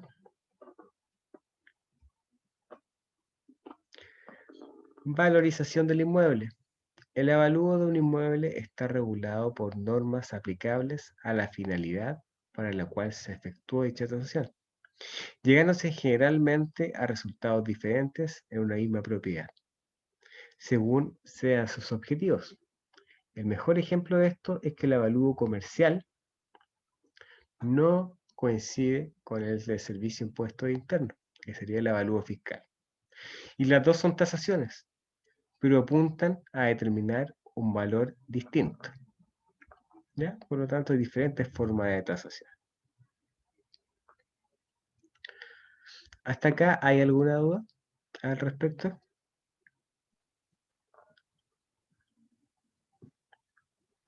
¿No? Ya. ¿Me escuchan a mí o no? ¿Allá aquí? Sí, la escuchamos. Lo que pasa es que acá en Arica se da mucho, por eso que yo he estado siempre interesada en este curso. Hay mucha gente que no está certificada, yo creo que no es, yo nombro Arica porque es la ciudad en que vivo, pero me imagino que se da en todos lados. Y de que, como decía usted antes, así pueden vender una propiedad, un inmueble, qué sé yo, un fondo, pueden subdividir propiedades, lotear, no sé, en realidad, muchas cosas, y hay gente que no está certificada como corredor de propiedades. Entonces, ¿cómo hago yo? O sea, ¿cómo lo hacen? Porque si no están certificados y trabajan con un tasador y trabajan con un abogado, me imagino, porque el tasador es el que subdivide, el que va a decir cuánto vale el terreno, en este caso, por ejemplo, que acá en Utah, en el Valle de Utah, se lotea todos los días, y se subdividen y se van vendiendo por media, una hectárea, qué sé yo. Entonces, pero hay mucha gente que lo hace y no ha hecho, y como decía usted antes, no saben ni las terminologías, ni tienen el estudio de hacer este corretaje de propiedades, no son corredores, eso es lo que quiero decir, y trabaja con tasadores y todo. No hay una ley o no va a salir nunca eso de que en realidad una persona para vender una propiedad debe estar certificada, independiente de que, por ejemplo, yo no tengo nada que decir y hago movida, no sé cómo se dice, y le vendo a una prima, o me dan el dato de un departamento que está en venta y le digo, mira, yo te pago tanto y tú me lo vendes. Eso se puede hacer a lo mejor en conocidos íntimos y en familia, pero va a pasar que en algún minuto solamente van a poder vender la gente que está certificada como corredor de propiedades. Mira, lo que pasa es que, como te dije al principio del curso, en el año 2018 se intentaba regular esto, ¿verdad? Con un proyecto de ley. Sí, Ahora, sí, yo pues creo eso que, mismo. yo creo que esto ya está un poco rezagado, porque por todo el acontecer del país no es prioridad para el legislador sacar una ley de corretaje de propiedades, ¿verdad? Con todo lo que está pasando en el país a nivel Sí, pues, mundial. bueno, ahora claro. Ahora, hablando políticamente, no es como llegar y decir, no, si una ley de corretaje de propiedades que te certifique, va a ser siempre todo positivo, porque como sabemos, a veces puede ser contraproducente. ¿Por qué? Porque cuando piden opinión, lo piden a organismos gremiales, y en Chile no hay organismos gremiales que acumulen muchos corredores de propiedades. Tú me digas, Copco, Proch, no tienen muchos corredores de propiedades, entonces no sirve como sondeo. Segundo, imagínate, se forma como una especie de monopolio de las instituciones que puedan impartir los cursos de capacitación correspondientes a precios carísimos. Y Sí, que, no, sí. ¿te das cuenta? Entonces, en vez de ser un oficio, que cual sirva como impulso a las personas que quieren tener ingresos extra, se forme como una especie de elite. Solamente personas que tienen nivel económico y que pueden acceder a ese curso pueden dedicarse a esto. También ahí hay un problema, ¿verdad? Ahora, hoy por hoy, respecto a los sitios, como tú mencionaste, hay regulación súper específica respecto a los loteadores irregulares. Incluso se pueden ir a la cárcel los loteadores irregulares. ¿Ya? Entonces tampoco hay llegar y lotear.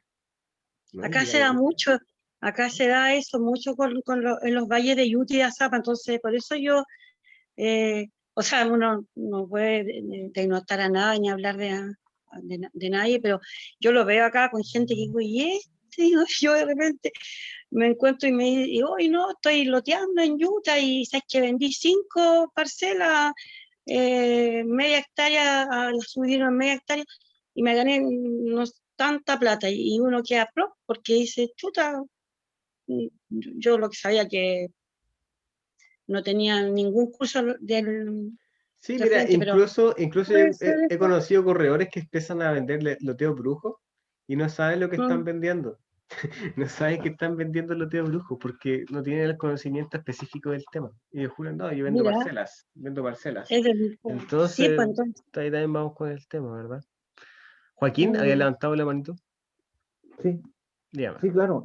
Mira, o sea, con respecto a la tasación tengo algunas dudas ya. Creo que a lo mejor van a ser varias, pero primero que nada, ¿el tasador es un ejecutivo del banco? No. ¿O puede ser? ¿Quién No. puede ser el tasador? Mira, eso va, no, en la próxima clase igual, pero el tasador tiene que ser un profesional afín. Es decir, tiene que ser un arquitecto, ¿verdad? Un ingeniero. Cuando son predios rurales o rústicos que se van a tasar, tiene que haber un conocimiento aún más específico. Ingeniero, ¿verdad? ¿Cómo se llama? Son personas particulares. Ingeniero agrónomo. Claro, el banco exterioriza ese servicio, ¿ya? Como que tiene así una lista de corredores, de tasadores que trabajan para ellos. Cuando son... ¿Y yo puedo proporcionar el tasador o el banco siempre es el que busca el tasador? Mira, lo que pasa es que por el CERNAC financiero tú tienes el derecho de elegir tu tasador entre una lista o entre un par de opciones, aunque sea. ¿Que te las da el banco? Que te las da el banco. Pero tienes la opción de elegir entre un par de opciones. Eso lo dice el CERNAC financiero. Perfecto. Mira, te quiero poner el caso de mi casa. Mira, yo vivo en una villa que está, como que esta villa está metida dentro de la aeronáutica acá en Cerrillo. Era un complejo comercial de Cafarena, como ¿Ya? ellos eran militares, los dueños de la fábrica eran militares y tenían conexión con la aeronáutica, se compraron este fondo aquí dentro de la aeronáutica, ¿entiendes? Y en este fondo hicieron un campo deportivo. ¿Ya?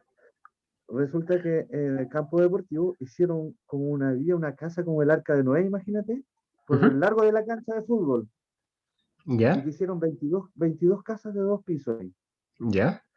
Resulta que Cafarena llegó y les vendió a sus empleados, porque los mejores empleados llegaron, le pusieron esas casas y después se las vendieron. ¿Ya? Entonces ahora mi papá compró esta casa y todos son propietarios ahora. Resulta que el evalúo fiscal es muy bajo, pues son 5 millones de pesos. El evalúo fiscal. Pero como yo te contaba el otro día, que aquí en este barrio, ahora como llegó el metro, están comprando a un precio impresionante las casas. O sea, una familia, un conocido acá le vendieron su casa, 600 millones de pesos le compraron su casa. Están comprando muy caro en este lugar. ¿Ya? Pero ahí, en este caso, nosotros, por ejemplo, toman en consideración el evalúo fiscal para nosotros poder vender bien estas casas, porque, por ejemplo, aquí dicen, mira, la parte que era cancha, Cafarena ahora la arrendó a una compraventa de automóviles. ¿Ya? Pero parece que esto lo compró Cencosud, le compró parte de la aeronáutica, la parte de la aeronáutica la van a hacer la Villa Olímpica. Entiendo. Y la parte de adelante la compró Cencosud para hacer un supermercado. Entonces estamos quedando aquí al medio en una isla, nosotros aquí metidos. Esta Arca de Noé está quedando al medio.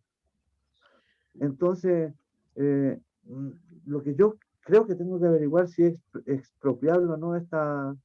Ahora, cuando es expropiable, se supone que el gobierno nada más te puede expropiar, no un particular, ¿no es cierto? No, un particular no te puede expropiar. Puede Ya. la municipalidad o el gobierno en sí, ¿ya? El fisco, por decirlo así, entre comillas. Ahora, respecto a la tasación, tú mencionaste el avalúo fiscal. El avalúo fiscal. Sí, pero el avalúo fiscal no tiene una relación aritmética con el valor comercial. Tú puedes tener una casa en la playa que vale 8 millones avalúo fiscal y en verdad vale 70 en avalúo comercial. No hay no están ahí directamente, Obligados. claro, no están relacionados, por decirlo así.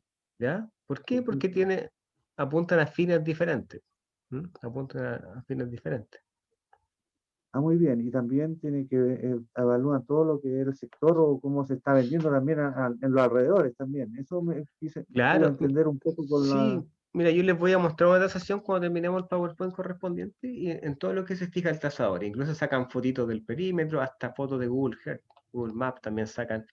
Porque el hecho de que, a ver, mira, por ejemplo, te miden cosas que no son de la casa en sí, por ejemplo, desarrollo sectorial. ¿Ya? Claro. Desarrollo sectorial. El tema de la Y si la compra va a ser también conectividad también. por ejemplo, también evalúan si la compra va a ser por un solo ente comercial. Por ejemplo, esta villa la vaya a comprar un puro empresario, por ejemplo, o una pura constructora vaya a comprar todas las casas. ¿También evalúan eso para tasar? No, ese tipo de cosas no te va a influir en la tasación correspondiente de cada casa, ¿ya? No es un factor que te influya. Porque, por ejemplo, en esta villa, si uno no quiere vender, no se vende, ¿o no?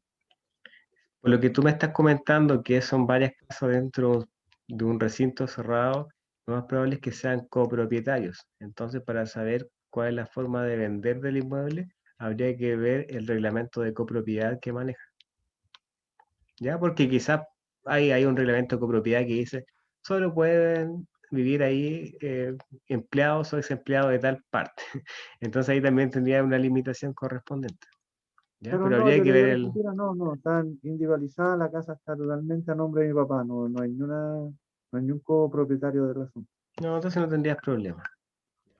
¿Catherine? O sea, pero si, por ejemplo, si un vecino no quiere vender, Es que por eso te digo, no deberías tener problemas, pero igual habría que revisar el tema de copropiedad. Pero no debería, normalmente no debería. claro. Ahora, si tú, por ejemplo, llegas a una empresa grande y te dice, oye, quiero comprar esas casas, quiero demolerlas y poner un club de golf. Esa empresa comercial, que no es municipalidad, no es fisco, tendría que comprar las casas una por una, no hay otra opción. De hecho, de repente, si ustedes se fijan en el desarrollo sectorial o las edificaciones de las ciudades, a veces están todas las casas iguales, y hay una casa en el medio que es diferente. Eso es precisamente porque a veces no hay forma de que esa casa venda, ¿ya? No siempre se puede cuando son entidades comerciales privadas, ¿ya? Privadas. Ahora, normalmente, cuando te queda una casa guachita ahí y te compraron todas las del sector, te tiran un buen monto sobre el valor de comercial, de la asociación comercial, para que vendan. No, ofrecerle el doble. Y de verdad, no es tan descabellado, el doble del valor comercial de una casa, de repente, cuando es la única guachita que te queda ahí. Ahora sí, de repente hay abuelitas que dicen, no quiero vender mi casa. Y no la venden, pues te queda esa casa diferente y el resto todo igual. Puta, que ese es el problema, que está lleno de abuelitas que no se quieren ir. Claro, pues ahí entonces no habría forma, ¿verdad? Profesor, Dígame. le puedo preguntar. Mi nombre es Joana. La casa de mi mamá se está vendiendo hace más de 10 años porque era de los papás y quedó para los hijos y todo. Ya han pasado una cantidad de corredores de propiedades y no la han podido vender. ¿Ya? ¿Por qué cree usted que no se puede vender? Yo creo porque no han hecho buena gestión. Ahora estudiando me he dado cuenta que no han hecho nada porque van, ponen el cartel y ya no van nunca más. ¿Ya? Y respecto a la herencia, porque se dejó entrever de que hay herencia, ¿está todo saneado? ¿Las posesiones efectivas están inscritas? Sí, todas, todas. Mi mamá era heredera directa, al fallecer pasamos a ser herederos yo y mis 2 hermanos. ¿Está en un sector urbano? Sí, está en la estación central, está a 2 cuadras del metro, está el supermercado Líder, está la autopista General Velázquez, o sea, está súper bien ubicada. ¿El valor de venta dónde lo sacó?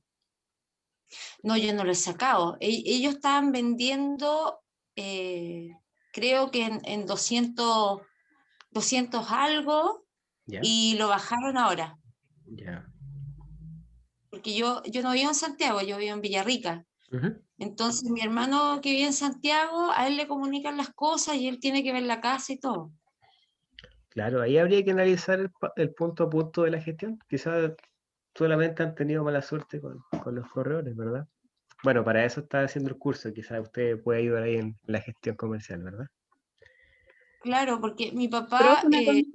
Esperemos un minutito. Sí, dígame. Mi papá fue a hacer todo lo que es posesión efectiva, fue al conservador de bienes raíces, hacer todos los documentos de parte de mi familia, porque son 3 familias más. Ya. Entonces está todo ok en el fondo. Se trata de algo netamente comercial que no se ha podido vender. ¿Alguna vez han iniciado un proceso? ¿Promesa de compraventa, tasación? Sí, mi papá me contó que él se fue antes del Día de la Mamá y justo esa semana, el 9, fue un caballero del banco ¿Ya? a mirar todo, a medir, porque tiene 335 metros cuadrados. Claro. Habría que ver entonces qué está fallando ahí, ¿verdad? Algún antecedente extraño que haya, no sé, algo que nos llame la atención. Ahí habría que ver. Catherine, que había levantado la manito. Gracias, profesor. No, de nada, gracias a usted por participar. Catherine, que había levantado la manito por ahí. Sí, había perdido la reunión, no sabía cómo conectar el micrófono. Sí, es que sabes que, primero, una acotación que debía haber hecho este curso antes de comprarme mi casa. Y segundo, yo me la compré con crédito hipotecario, pero sin corredor, sin nada, porque la verdad se la compré a mi mamá con su gemela, que era la heredera de la casa.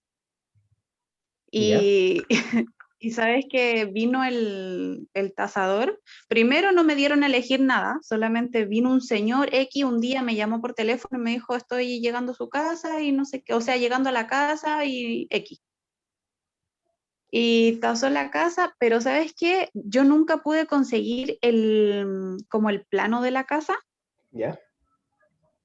Porque la municipalidad hace cierto tiempo es que se habían perdido, no lo habían ingresado, nunca lo pude conseguir. Entonces, la casa tiene 2 habitaciones y no están regularizadas, incluso hasta se llueven. Entonces, ¿sabes qué? Eso cuando el señor midió hasta allá, hasta donde están las 2 piezas, midió todo eso, midió el patio, todo ya, X, sacó, o sea, algunas fotos. Y claro, uno sin saber, y yo de verdad que no tenía idea hasta ahora que estoy escuchando esto, pero él como que tasó la casa con todo eso. Sí, a veces Y ocurre igual, que también se equivocan los tasadores. De hecho, yo he entrado al tasador y he dicho, "Ah, esta casa igual a la al lado". Y resulta que la de al lado era mejor que la que tasó. Y te dan ahí un sobrevalor. Ya, si se equivocan también. Aparte, siempre andan como apurados los caballeros. Y eso sí también. Y otra cosa que cuando saqué por lo menos el crédito, igual, por lo menos así como un tema que hubo en delante de la de compraventa y todo, que estaba como el preaprobado. Bueno, me dieron el aprobado al tiro, entonces nunca tuve el preaprobado. Me salió ahí Como que todo, no esperar, todo como que al conspiró. tiro así como que ya tome.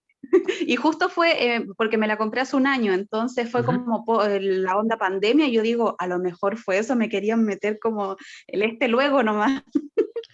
Tú dices como que las tasas de interés te favoreció, toda la evaluación bancaria. Sí, puede ser. Sí, por una parte sí, porque igual me lo dieron a pesar de que tenía como otros créditos y otras cosas y mi sueldo no es tan alto, pero Ujú. a pesar de todo igual me lo dieron. Pero, ¿cómo se llama? Pero ahora que estoy así como escuchando por el curso, me doy cuenta que a veces uno se pasa tantas cosas sin saber. Claro, bueno, precisamente para eso estamos, para aprender, ¿verdad? A veces uno ve como el Sí, ¿no? proceso súper simple, pero hay hartas cosas de por medio. Y así. Esto lo vamos a ver también en el contrato de arriendo. En el contrato de arriendo también hay que tener mucho ojo en algunos temas, como vamos a ver más adelante. Bueno, muchas gracias, Catherine, por tu participación ahí, tu comentario, ¿verdad? Ariela, Gracias. Ariela creo que había levantado la mano.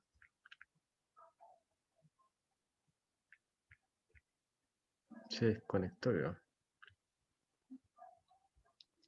¿Alguien más que quiera hacer alguna pregunta? Yo, Diego, aprovechando, Dígame. quería saber por qué siempre se piden 10 años, digamos, de dominio de, digamos, otras escrituras en la compraventa Ah, eso es o en la promesa. eso es por algo que se llama prescripción, Ya, ¿ya? ya, Es por algo que se llama ya, prescripción extintiva. ya. Pero siempre se pide eso en todas las promesas. No, de ¿O repente. No, eso ¿Mm? se firme para el estudio de título, la promesa de compraventa no, ¿ya? Eso es para el estudio de título, para la compraventa como tal. De repente hay Ah, bancos que ya, te piden 15 años atrás o personas que hacen estudio de título que te piden más años que eso, ¿ya? Pero ese es como el ah, mínimo, ya, 10 años y es algo que se llama por la prescripción, ¿ya? Prescripción. Les voy a ah, mandar ya, también un perfecto. apunte de algo netamente legal. Igual lo vamos a ver someramente más adelantito, ¿ya? Ya, gracias. Profe, ¿Sí? ¿me ¿Volvió Ariela? escucha acá? Ahora sí. Ariela, sí, es que mi internet acá está temporal en mi pueblito, y se cae el cielo, así que el internet está medio malo. Profe, de acuerdo a lo que hablaba el compañero anterior, Joaquín me parece que era, ¿Ya? ¿qué hay he escuchado de que, por ejemplo, cuando la gente compra, generalmente ahora que está tan de moda las parcelas, ¿Ya? que cuando son menos de 5.000 metros cuadrados, Ujú. pasa eso de que es como una comunidad, o Ah, en sí. realidad no sé cuál será el término o cómo será, entonces que después cuando una de las personas quiere vender, es como complicado porque como que tiene que pedir autorización a los demás. Mira, eso precisamente, esos son loteos brujos o irregulares. ¿Ya? Generalmente son loteos brujos irregulares y lo vamos a ver también. Tengo un PowerPoint para el curso referente a eso. Lo que pasa es que para subdividir predios rústicos o rurales, la ley te especifica que el predio mínimo tiene que tener 5.000 metros cuadrados. Es decir, cuando un predio tiene menos de eso, tú no puedes transferir el dominio. ¿Ya? Lo que transfieres son derechos. Y los derechos son porcentuales. No es que se puede dividir, mira, yo te transfiero el porcentaje de este pedazo de tierra. Este pedazo de tierra es mío. No. Imagínense, no el pedazo de tierra, imagínense las acciones de una empresa, por ejemplo. tú tienes el 20%, no ese pedacito, ese cachito de ahí, sino que el 20% de todo. ¿Ya? Ahora, estos derechos sí se pueden vender, pero obviamente tú no vas a tener el dominio. Ahora, la ley te especifica que no puedes construir más de 2 casas en 5.000 metros cuadrados, cuando son predios rústicos. ¿Ya? Cuando son predios urbanos, el predio mínimo de subdivisión va bajando. Incluso varía entre una comuna de alta densidad como Maipú y una comuna de baja densidad como Espaine. Ahí el plan regulador va a cambiar. Pero lo que tú bien dices es referente a los 5.000 metros cuadrados. ¿Ya? Ese sería el punto mínimo para poder subdividir un predio rústico. ¿Cómo podemos saber cuándo es un predio rústico? Fijándonos en el plan regulador de la municipalidad correspondiente, el límite urbano y el límite rural, que puede cambiar también. ¿Ya? También se pueden vender derechos cuando son herencias, pero bueno, básicamente el corredor de propiedades se va a topar con el caso de los loteos. Está muy de moda. ¿Sí, Jimena? Sí, sabes que yo tengo una duda. Voy a poner un ejemplo personal, pero porque, bueno, hace un par de años nosotros, la familia la asociación vendió la casa familiar en Santiago, y esa casa mi papá la construyó con un crédito Corby. ¿Ya? ¿Ya? La construyó, bueno, pasaron muchísimos años, como 50 años, falleció, etcétera, etcétera. Y para empezar, para vender, obviamente que el banco empezaba, había que hacer todo el cuento, todo el papeleo, qué sé yo, los estudios de título, pero él no había levantado, no había alzado el crédito, digamos, porque él había pedido un préstamo. ¿Ya? A la Corby, po. Y eso no lo alzó. Entonces, yo tuve que hacer, la Corby ya no existe, po. Claro. La Corby pasó a ser después Coravit, y Coravit tampoco existe. Entonces yo tuve que ir a meterme en una oficina por ahí por Arturo Prat, y andaba buscando, así como fue un trabajo de hormiga. Al final me encontré con un caballero que había conocido a mi papá, porque mi papá trabajaba allá en realidad, que lo había conocido, y él me orientó. Pero si yo, ese caballero, no se hubiese acordado de mi papá, yo creo que todavía estoy con la casa y pues no la había podido vender. Pero a lo que yo voy, ¿cómo lo haces ahora, por ejemplo, si yo esa misma casa, que no se había alzado el tema del préstamo, yo la quiero vender? ¿A dónde me dirijo? A ningún lado. Porque no está Coravit, no está la Corby, no existe eso. Ah, tú me dices si fuera un banco en la situación actual. Claro, porque el que nos compró era banco, o sea, era con crédito hipotecario. Entonces yo tenía que llevar todos los papeles al día, sí. pues, saneado. Mira, en la actualidad, si es un alzamiento que se le hace a un banco, tú no tienes que ir a ningún lado. Es que no era un alzamiento del banco, porque era un crédito de la misma Corby. Ya. ¿Fijáis? Entonces, ¿dónde, si yo ese mismo trámite lo hubiera tenido que hacer ahora, dónde habría tenido que buscar el tema de alzamiento? Porque estaba pagado el crédito, el préstamo. Estaba pagado, pero no lo había alzado. Claro, ¿Qué hace mira. uno en esos casos? Porque hay muchas casas viejas que pueden estar en las mismas condiciones, ¿o no? Claro, puede estar en las mismas condiciones. Mira, la verdad Claro, es que tendría que ir evaluando también cómo fue cambiando la Corby, ¿verdad? El patrimonio, que es administradores actualmente. Por eso fue un trabajo. A veces se botan a quiebra, pero en verdad forman una empresa reparecida. Ahora, en la actualidad no va a tener ese problema, porque el banco tiene la obligación legal de hacerte la hipoteca. No, pero es que esa no era hipoteca bancaria. Si lo que yo estoy preguntando es el tema de la hipoteca de ese tipo, que eran con cajas de la caja particular, la caja de empleados públicos, que les prestaba plata a la gente. Pero la gente pagaba y no alzaba después. Claro, entonces, ¿dónde se busca esto? Tendría que ver el caso concreto, ya de cómo fue evolucionando esta persona jurídica, ¿verdad? Claro, fue evolucionando. ¿No? Porque a veces me dice, esta sociedad se llamaba así y ahora se llama así. Entonces, y tenés que ir, ¿verdad? Haciendo un análisis correspondiente. ¿Mario? Complicado. Ya, gracias. Es un complicado, casi ahí detectivesco la cuestión, ¿verdad? Sí, claro, menos mal que había un viejito que conocía a mi papá y me ayudó, si no, persona. Mario, dígame. Gracias. No, de nada. Sí. Diego, tú hace un rato dijiste que las acciones y derechos de un predio rústico se pueden vender, pero no se pueden inscribir, ¿cierto? En el conservador de bienes raíces no podría. No podría, claro. Por lo tanto, a nosotros como futuros corredores no nos conviene meternos en ese tipo de transacciones, ¿cierto? La verdad es que yo no lo recomiendo. Ya, no lo recomiendo. ¿Sabes por qué? Porque, sí. Mira, de hecho, yo me he fijado en hartos corredores que en internet, por un desconocimiento, venden derechos haciendo creer ingenuamente a las personas, incluso a veces ellos mismos están engañados, de que transfieren el dominio. Y vender derechos haciendo pensar al cliente que transfieres el dominio es un delito. ¿Ya? Es derechamente un delito. Entonces también hay que tener mucho cuidado con ese tema de los loteos. Lo primero que tienes que hacer es fijarte, como bien dijo la compañera, en cuántos son los metrajes que estás vendiendo. ¿Ya? Pero igual vamos a ahondar sobre el tema de los loteos brujos más adelante, para que no se compliquen tanto, y lo vamos a explicar con más detalle. ¿Ya? Ya, perfecto, gracias. ¿Alguien más, señores? Porque vamos terminando. Andrea, dígame. Quería hacer una pregunta más o menos con el mismo tema que están hablando los compañeros de las ventas las ventas de los terrenos de más de 5.000 metros. Ahí solamente lo que importaría como que para que fuera legal la compra es que sean de más de 5.000 metros, independiente de que tenga acceso o no acceso a luz, APA y esas cosas. Por regla general, para que quede en el rol propio. Sí, por regla general, uno de los requisitos más importantes es el metraje para subdividir. Eso sería lo más importante. Eso es lo más importante.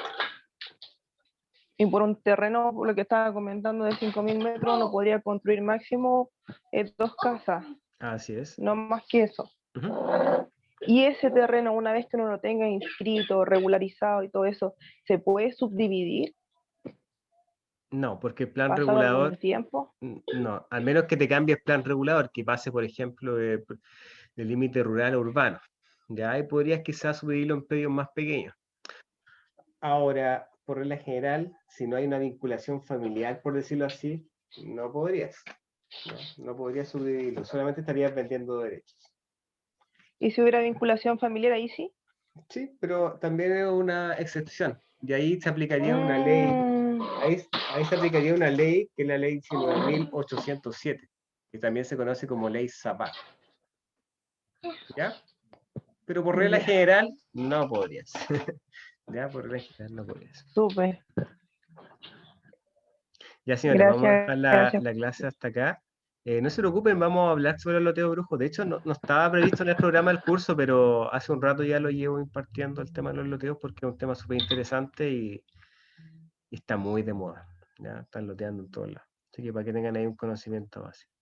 Ya, señores, quedamos hasta acá. Cuídense mucho. Nos vemos mañana. Ya vayan estudiando de a poquito. Recuerden que tienen la prueba. Descansen. Chau, chau. Chao. Chao, chao. Buenas noches. Chao, profesor. Muchas gracias. Chao a todos. Chao, profesor, descanse. Buenas noches. A todos. No.